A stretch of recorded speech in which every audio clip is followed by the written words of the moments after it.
Hello, it is Friday, June 26th. I have just finished watching FP2, and so we're going to have a live reaction. Maybe not live, just immediately after reaction. So let's open up the timesheets here. F1.com. Now, FP1 had a lot of rookies in it, and we can have a look at the results. Let's do that right now, actually. Just to have a little chat about that before we get into the meat of it, which is FP2. So here we go, FP1. So I think a lot of setup was being done. Of course, we had so many of the reserve drivers or development drivers like Dino Beganovic, Ayumu Iwasa was in there, Paul Aaron was in there, Luke Browning was in there, Ryo Hirakawa was in there, Jack Crawford was in there too in the Aston Martin. So, you know, they were, of course, towards the lower end of the grid, but surprise, surprise, Mercedes were up there, was pretty quick. But Oscar was only a tenth off the Mercedes in FP1. And you were thinking, interesting. Max back 0.3-ish. Lewis quite far away, 6.5 tenths off the pace. And Lando was so late out, he didn't even do a soft tyre run. So that wasn't even representative. He was over a second down. But I don't know how long he had, like 20 minutes, right? And he just did a couple of medium tyre runs to get his eye in.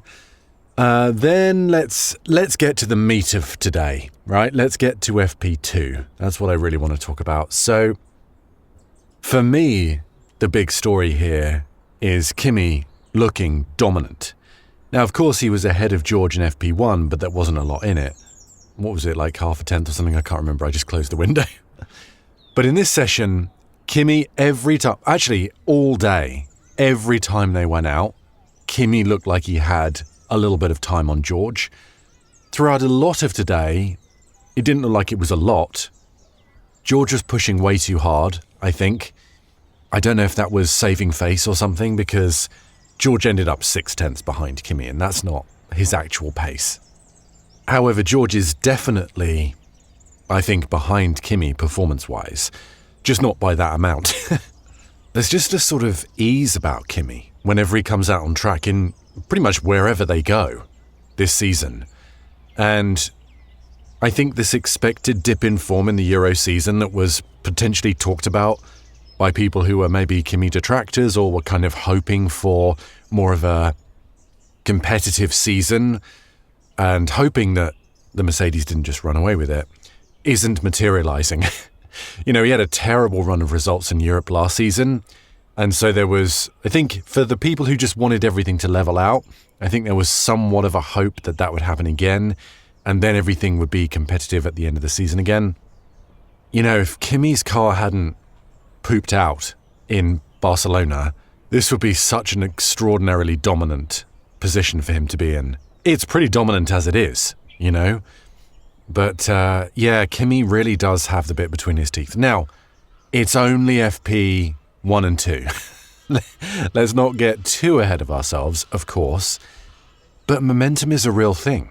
I truly believe that momentum is a real thing. And you do see it so many times when one teammate is significantly better over the practice sessions, Q1, Q2, Q3, like it just plants a little seed of A, confidence in the person that's ahead, and ease, and taking the pressure off a little bit, I think. And conversely, B, the driver that's behind, it makes them chase it a bit more. It makes them a bit more desperate, right? And you can sort of see that in the way George is driving the car. Yeah, we had a lot of offs in general in Austria, and we'll talk about that in a bit, but I don't know, Antonelli just seems at one right now with the car, without a care in the world, and, you know, it's working. Let's talk about the surprise package, for me at least, which is McLaren. McLaren in both sessions look great. Now, they have flattered to deceive a few times in the past, McLaren, and they maybe crank things up early on and then they sort of drift away over the course of the weekend.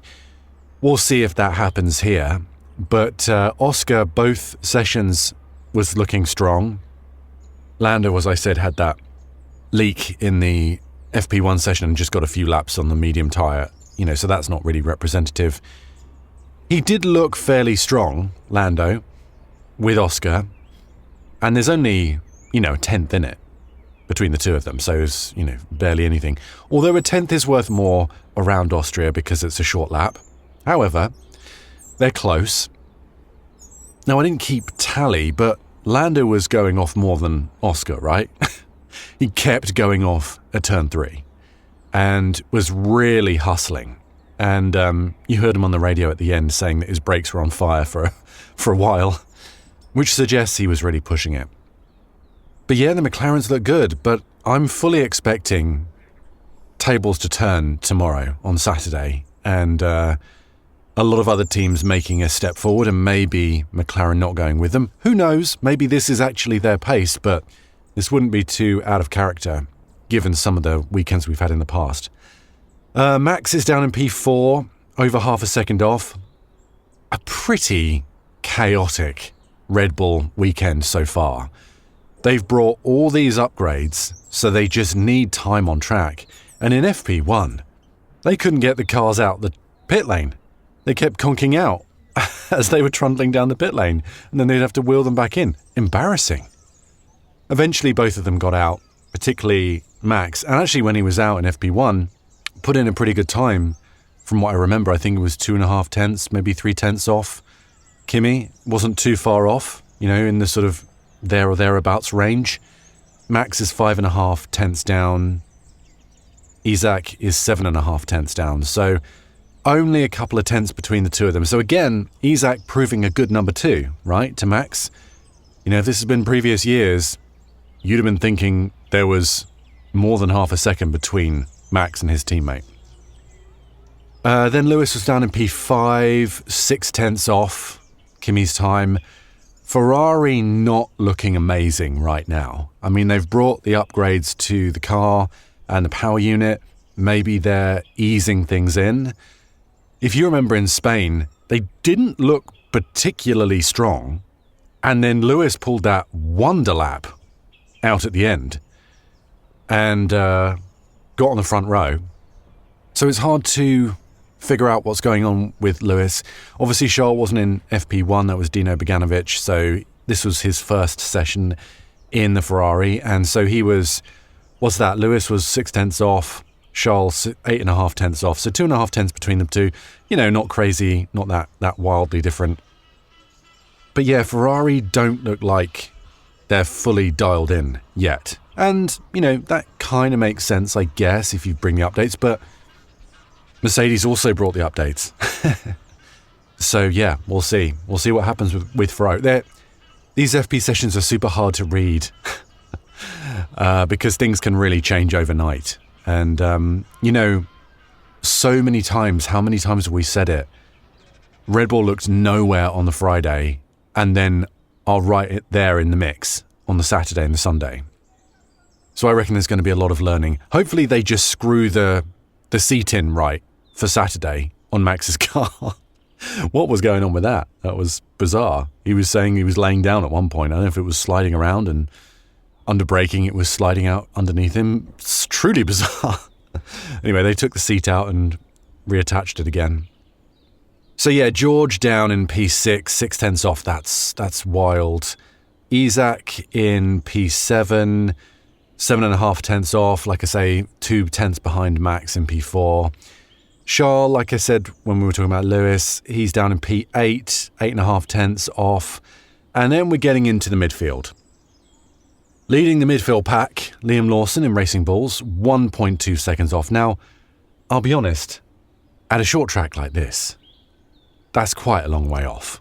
I mean, I know the Ferrari's 8.5 tenths off, but that's quite a gap to the front-running cars. 1.2, 1.3. Ollie down in 13th is 1.5 seconds off. Esteban in 15th is 1.8 seconds off. I mean, this is such a short lap. I mean, you think last year where the whole grid were within a second.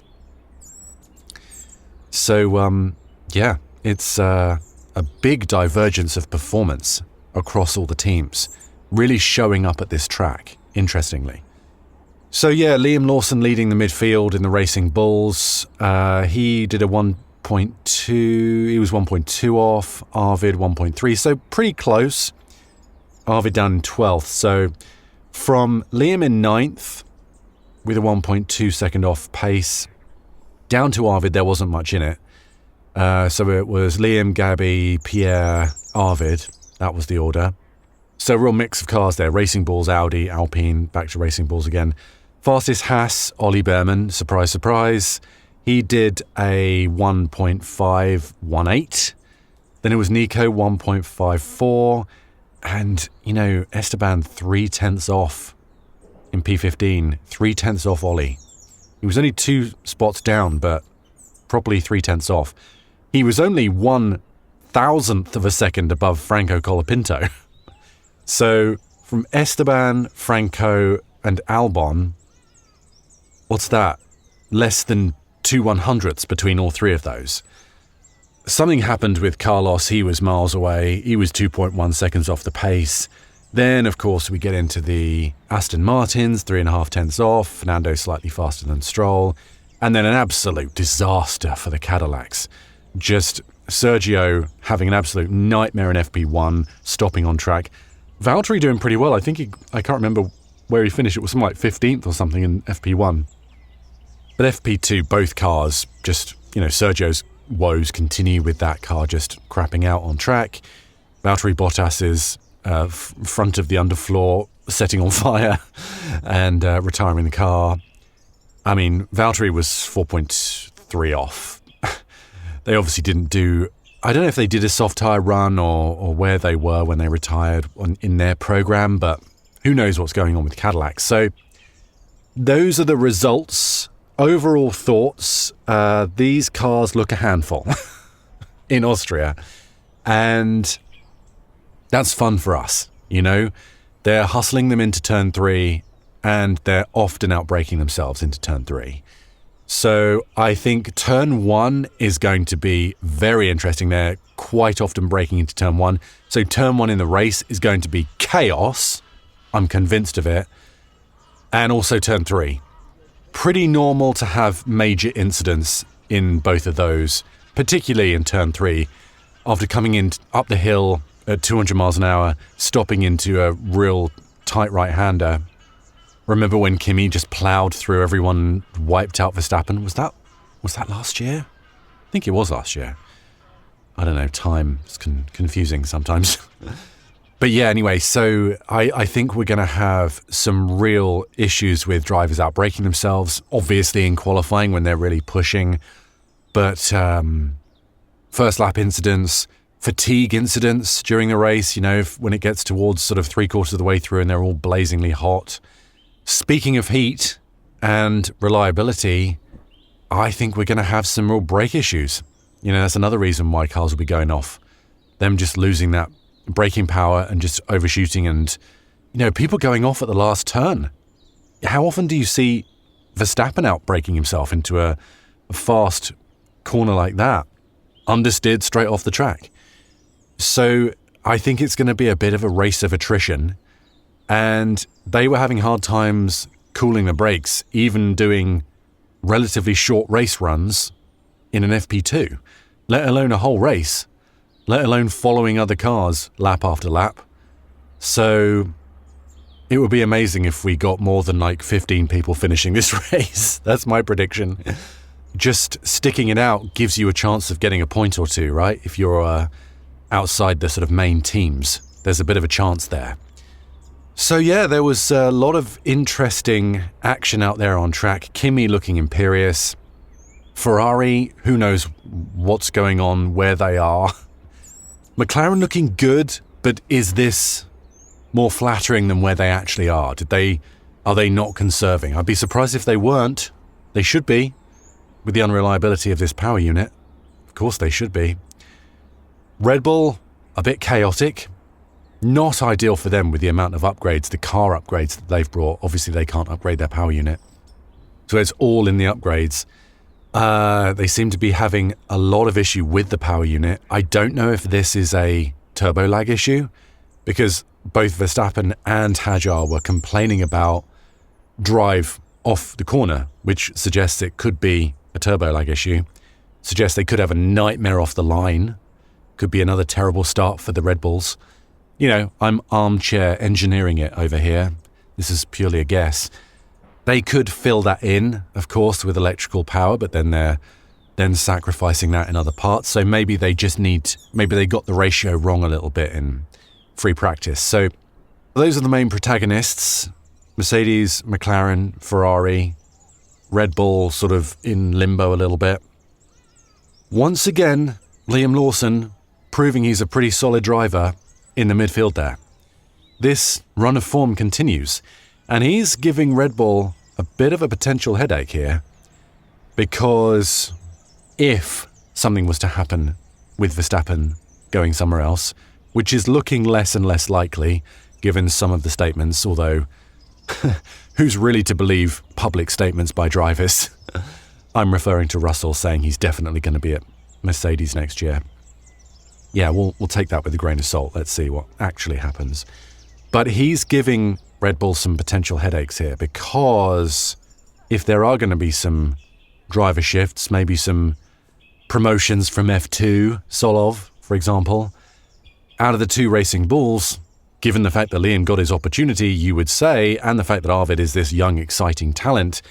However, Liam has quite consistently been outperforming Arvid. What would they do? Would they give Liam another shot? Would they potentially go, right, for 27, we're going to try both of you guys. We're going to give you 3 races each, see what happens. You know, something crazy like that. They can do that with their weird double team situation, right? But anyway, my point is that Liam's driving really well right now. And not just because of this FP session, but look back at the performances over the last few races. He really has got his act together. Bortoletto outperforming Nico in FP2.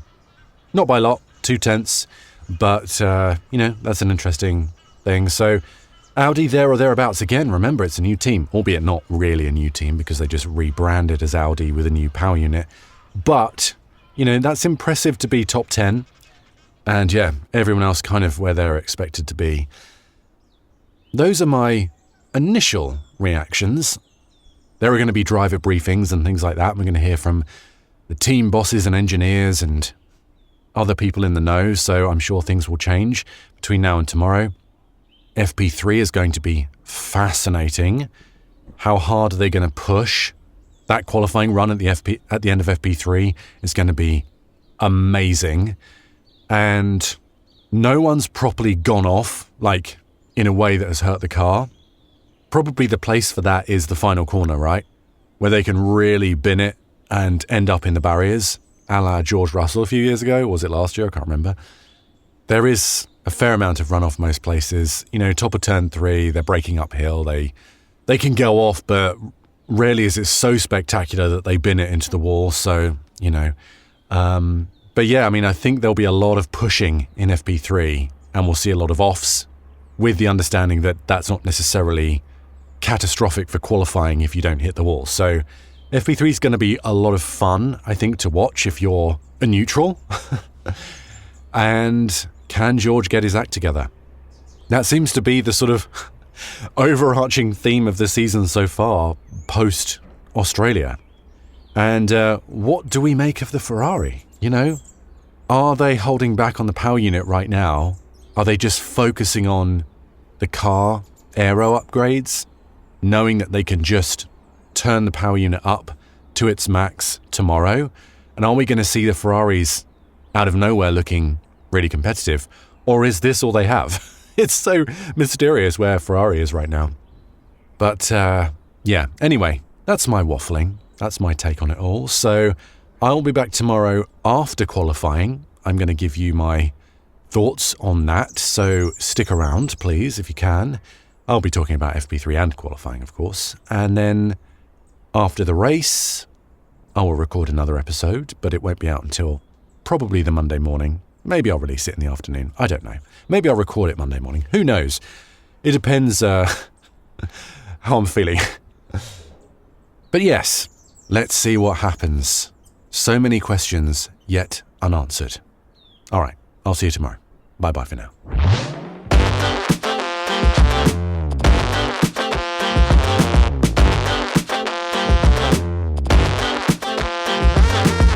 I've been your host, Jamie Muffett. You can find me on social media for more of this rambling nonsense under my name or F1_Jamie.